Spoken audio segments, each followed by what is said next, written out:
Hello everybody and welcome back to another video on my channel.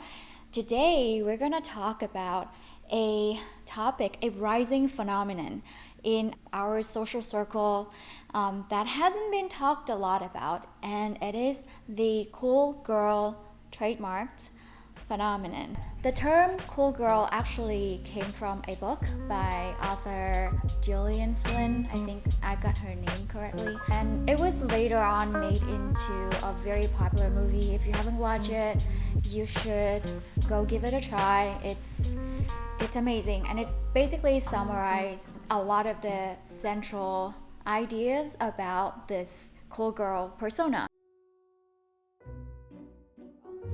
Back in high school, I have this friend, well, let's call her Sarah. So Sarah is what you would call a typical cool girl. She hates Barbie, she hates the color pink.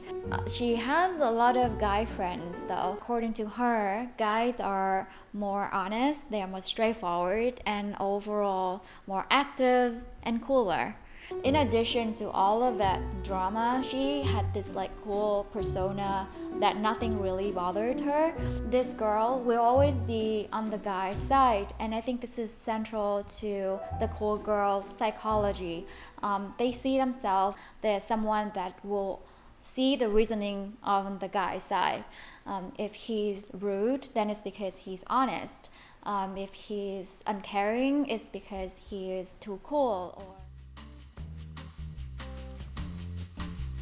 Though I saw how annoying she was, I actually had my own annoying cool girl phase. So my cool girl moments began when a guy that I was super into looked into my eyes and said, "You know what, Kathy? You're so cool. You're not like other girls. You're not super sensitive. You don't like flowers, blah, blah, blah."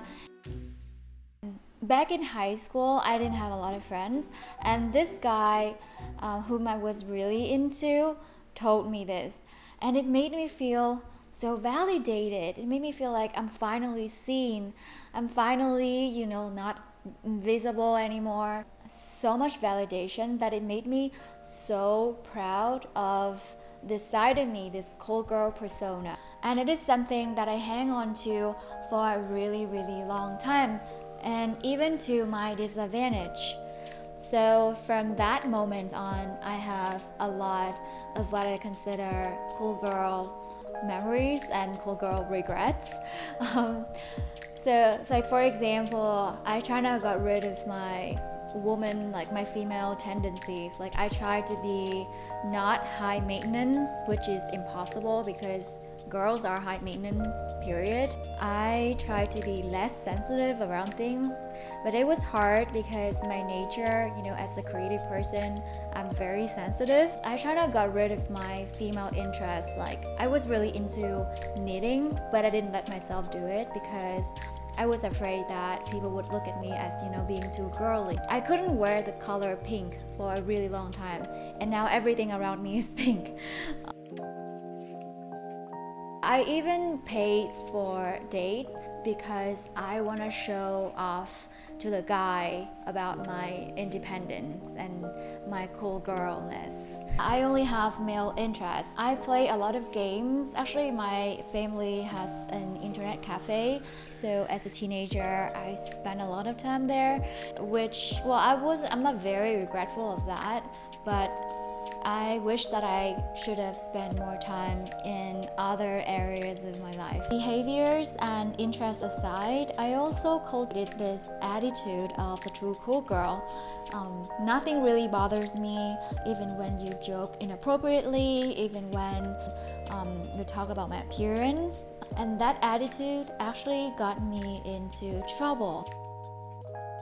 So my cool girl persona, it lasted for about 10 years, I think. And up until when I was about 25 or 26, I started to really hate it because people would have this expectation that I would put up with basically anything that they do or say because I was cool. Guys were using this persona of me, of trying to get away with things that they do. So, for example, whenever someone saying something offensive to me and I reacted, they would say that, oh, you know what, you're not cool, you're not as cool as I thought you were. And I found it to be very controlling. It is like they were holding my self image hostage so that they can get away with doing whatever they want.